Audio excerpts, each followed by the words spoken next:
ان الابرار، بے شک ابرار لوگ، لفی نعیم، البتہ نعمتوں میں ہوں گے۔ ابرار نیک لوگ، بر نیکی کو کہتے ہیں، اور بارارا یہ جو ہے بر و بحر، بحر کے مقابلے میں خشکی ایک وسیع تر معنی میں استعمال ہوتا ہے۔ قرآن مجید میں اللہ رب العزت کے لیے بھی یہ لفظ استعمال ہوا ہے۔ جب یہ لفظ اللہ کے لیے استعمال ہو تو پھر معنی ہوتا ہے نیکی کا اجر عطا فرمانے والا، اور جب یہ بندے کے لیے استعمال ہو تو اس وقت ہوتا ہے نیکی کرنے والا۔ اور نیکی کی تفصیل قرآن مجید میں اللہ رب العزت نے سورۃ البقرہ کی آیت لیس البر ان تولوا وجوہکم قبل المشرق والمغرب اس میں بیان فرمائی ہے۔ بر دو طرح کی ہوتی ہے نیکی، وہ جو اعتقادی نیکی ہو، صرف اور صرف آپ کے عقیدے میں ہو، اور دوسری نیکی وہ ہوتی ہے جو آپ عمل سے کر کے دکھائیں۔ اور لیس البر ان تولوا وجوہکم میں دونوں طرح کی نیکیاں ذکر کی گئی ہیں۔ نیکی کرنے والے لوگوں کے بارے میں اللہ رب العزت یقین کے ساتھ فرما رہے ہیں ان الابرار لفی نعیم، پکی بات ہے نیکی کرنے والے نعمتوں میں ہی ہوں گے۔ پیچھے سورۃ الانفطار میں اللہ رب العزت نے جن چیزوں کا ذکر فرمایا اس کا نتیجہ یہ ہے، ان باتوں کا نتیجہ یہ ہے، رزلٹ یہ ہے کہ نیک لوگ پھر جنت میں جائیں گے، اور جو برے لوگ ہیں وَإِنَّ الْفُجَّارَ لَفِي جَحِيمٍ، اور جو برے لوگ ہیں فجار ہیں وہ جہیم میں ہوں گے۔ فجار کے معنی یہ بھی ہوتے ہیں کہ ایک مسلمان جو گناہ گار ہو وہ بھی فاجر ہے، اور وہ آدمی جو مسلمان ہی نہ ہو وہ بھی فاجر ہے۔ یہاں پہ الفجار کا لفظ استعمال فرمایا ہے تو علماء نے لکھا ہے کہ یہ وہ مراد ہیں جو مسلمان نہ ہوں۔ اگلی صورت میں سورۃ المطففین میں اس کی تفصیل آ رہی ہے کہ وہ فجار جو آخرت کا انکار کرتے ہیں، تو جو آخرت کا انکار کرے وہ تو کافر ہے۔ تو یہ الفجار سے مراد مسلمان گناہ گار نہیں بلکہ کافر مراد ہے، کیونکہ اگلی آیت میں یصلونہا یوم الدین، وہ اس دوزخ کو جا کر ملیں گے روز جزا کے دن، یعنی روز جزا قیامت کے دن وہ جہنم میں داخل ہوں گے۔ وما ہم عنہا بغائبین، اور وہ اس سے غائب نہیں ہوں گے، نہیں ہو سکیں گے یا نہیں تھے۔ وما ہم عنہا بغائبین دونوں معنی ہو سکتے ہیں، یعنی یہ ماضی بھی ہو سکتا ہے وما ہم عنہا بغائبین، اور وہ اس سے غائب تھے ہی نہیں، یا وہ اس سے غائب نہیں ہو پائیں گے مستقبل میں۔ ماضی میں بھی وہ اس کے اندر موجود تھے، یعنی یہ عذاب ان کو ماضی میں بھی دیا جا رہا تھا، یا اللہ کے علم میں وہ جہنم میں موجود تھے، یا جس گناہ کو وہ کر رہے تھے اس گناہ کے کرتے وقت جس عقیدے کے ساتھ وہ زمین پر زندہ تھے اس وقت بھی وہ اہل دوزخ میں سے تھے۔ وما ہم عنہا، وہ دوزخیوں سے غائب تھے ہی نہیں۔ یا کچھ علماء نے یہ بھی لکھا ہے کہ وہ مرنے کے بعد بھی اسی عذاب میں مبتلا رہے، جیسے فرعون کے بارے میں النار یعرضون علیہا غدوا وعشیا، جہنم کی آگ ان پر صبح و شام پیش کی جاتی ہے۔ وَيَوْمَ تَقُومُ السَّاعَةُ، اور جس دن قیامت قائم ہوگی ادخلوا آل فرعون اشد العذاب، آل فرعون کو اب سخت عذاب میں داخل کر دو۔ تو عذاب سے وہ غائب کبھی ہوئے ہی نہیں، جہنم سے کبھی غائب ہوئے ہی نہیں، اہل جہنم میں ہی ان کی حاضری لگتی رہی۔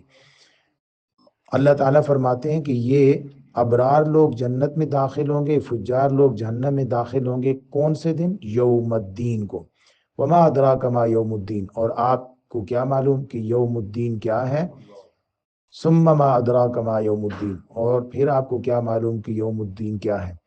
یہ دو بار اس لیے فرمایا تاکہ قیامت کی زیادہ وحشت اور دہشت دماغوں میں بٹھا دی جائے، اس کا ڈر اور خوف ذہنوں میں بٹھا دیا جائے، کیونکہ قیامت کا ڈر اور خوف انسان سے نیک اعمال کرواتا ہے، اور قیامت کا خوف اور ڈر انسان سے برے اعمال، انسان کو برے اعمال سے روکتا ہے۔ اس کی ایک وجہ، دوسری وجہ یہ ہے کہ اوپر دو گروہوں کا ذکر ہے نا، ابرار اور فجار، تو اس لیے دونوں گروہوں کے لیے الگ الگ ہے۔ یوم الدین دونوں گروہوں کے لیے نتیجتاً علیحدہ علیحدہ ہے۔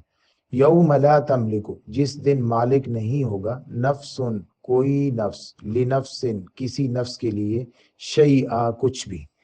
آج ایک آدمی اچھا ہے، نیک ہے، صلاحیتوں والا ہے اور دیانتدار ہے، وہ ہر کام کو اچھے طریقے سے کرتا ہے، لیکن لوگوں کے اندر اس کی کوئی ویلیو نہیں ہے۔ اس کا مالک یا اس کا جو جس کے ہاں وہ ملازمت کرتا ہے، وہ اس کے ساتھ اس کے کام کے مطابق اس کو اجرت نہیں دیتا یا اس کو عزت نہیں دیتا، اس کے کام کے مطابق اس کی جو ہے وہ اجرت اس کو ملتی نہیں ہے۔ اور وجہ یہ ہے کہ وہ مالک ہے، اوپر اس کا ایک مالک ہے، باس ہے، جو اس کے بارے میں فیصلے کر سکتا ہے۔ تو نیکوکار لوگوں کو، اچھے لوگوں کو ان کی اچھائی کا اچھا بدلہ دنیا میں نہیں مل رہا ہوتا، لیکن قیامت کے دن ہر آدمی کے اوپر سے ایسے مالکوں کو ہٹا دیا جائے گا۔ آج صرف اللہ ہی مالک ہے۔ آج ایسا نہیں ہوگا کہ جن لوگوں نے نیکیاں کی، کوئی دوسرا انسان ان کی نیکی کو ضائع کر دے لفاظی کے ذریعے سے یا اپنی چالاکی کے ذریعے سے اور اس کو محروم رکھے، یا کوئی آدمی نیکی کرنا چاہتا ہے لیکن اوپر والے لوگ جو حکومت میں ہیں، اقتدار میں ہیں، اختیار میں ہیں، وہ لوگ نیکی کرنے نہیں دیتے، وہ اس نیک کام کو اس سے دور رکھتے ہیں اور اس کو مجبور کرتے ہیں برے ہی کاموں پر۔ جیسے آج ہم جن چیزوں کا سامنا کر رہے ہیں کہ ہمارے حکمران جو ہے وہ ایسی لعنتوں سے جن سے ہم بچنا چاہتے ہیں، بچانا نہیں چاہتے، بلکہ وہ اس کو اور ہمارے اوپر مسلط کر رہے ہیں اور ہمیں گناہوں کی طرف مائل کرنے کے لیے ایونٹس کرتے ہیں۔ تو وہ مالک ہیں، حکمران ہیں۔ قیامت کے دن ایسا نہیں ہوگا، نیک لوگوں کے اوپر کوئی کسی کا اختیار نہیں ہوگا اور نہ ہی برے لوگوں پر کسی کا اختیار ہوگا۔ آج جیسا ہے کہ بعض لوگ برے ہیں اور وہ برے لوگ مسلط ہیں دوسروں کے اوپر، اور انہوں نے کئی دوسرے لوگوں کو اپنے اس برائی میں ملا رکھا ہے۔ قیامت کے دن اللہ تعالیٰ فرماتے ہیں یوم لا تملک نفس لنفس شیئا، کوئی نفس کسی چیز کا مالک نہیں ہوگا۔ آج ایسا بھی ہے کہ بعض لوگوں کی جماعت بڑی ہے، وہ اپنی جماعت کے بل بوتے پہ کچھ کروا لیتے ہیں۔ بعض لوگوں کے پاس پیسہ زیادہ ہے، وہ اپنے پیسے کے بل بوتے پہ بہت کچھ خرید لیتے ہیں، لے لیتے ہیں۔ اور بعض لوگ ایسے ہیں کہ وہ عہدہ ان کا بڑا ہے، وہ اپنے عہدے کی وجہ سے، یعنی یہ چیزیں اثر انداز ہو رہی ہیں۔ آج کسی کے برائی اور کسی کے نیکی اس طرح نہیں سامنے کھل کر آ رہی کہ اللہ تعالیٰ نے جو نیک کار لوگوں کے لیے اچھا مقام، اعلیٰ مقام بتایا ہے وہ مل رہا ہو، یا برے لوگوں کے لیے جو عذاب بتایا ہو وہ مل رہا ہو، کیونکہ یہ چیزیں اثر انداز ہو رہی ہیں کہ کہیں اقتدار اثر انداز ہو رہا ہے، کہیں عہدے اثر انداز ہو رہے ہیں، کہیں جماعتیں اثر انداز ہو رہی ہیں، کہیں مال اثر انداز ہو رہا ہے۔ لیکن اس دن تو کوئی وزیر اعظم نہیں ہوگا، کوئی بڑے عہدے والا نہیں ہوگا، عام انسانوں کی طرح اللہ کی عدالت میں پیش کیے جائیں گے۔ اس دن مالک صرف اور صرف اللہ ہوگا۔ اللہ رب العزت پوچھیں گے لمن الملک اليوم، آج بتاؤ بادشاہی کس کی ہے، اقتدار کس کا ہے، اختیار کس کا چل رہا ہے۔ والامر یومئذ للہ، اس دن معاملہ یا فیصلہ صرف اور صرف اللہ کے اختیار میں ہوگا۔ اس دن کو یوم الدین کہا ہے۔ اس دن اللہ رب العزت جس کو چاہیں گے جنت میں بھیجیں گے اور جس کو چاہیں گے دوزخ میں بھیجیں گے۔ اور موت کا فلسفہ بھی یہی ہے، ایک بار موت دینے کا فلسفہ بھی یہی ہے کہ موت آتے ہی آدمی ساری چیزوں سے الگ ہو جاتا ہے۔ موت آتے ہی اب کوئی کسی جماعت کا سربراہ نہیں رہتا، موت آتے ہی کوئی کسی چیز کا مالک نہیں رہتا، موت آتے ہی کسی کے پاس کوئی عہدہ نہیں رہتا۔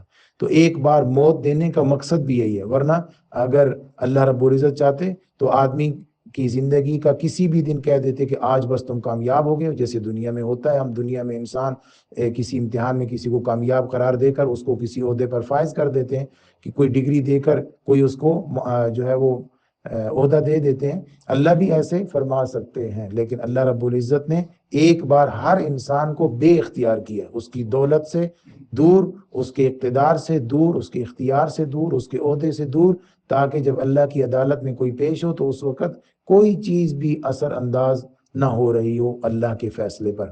اللہ رب ہمیں اس دن کی تیاری کی توفیق عطا فرمائے۔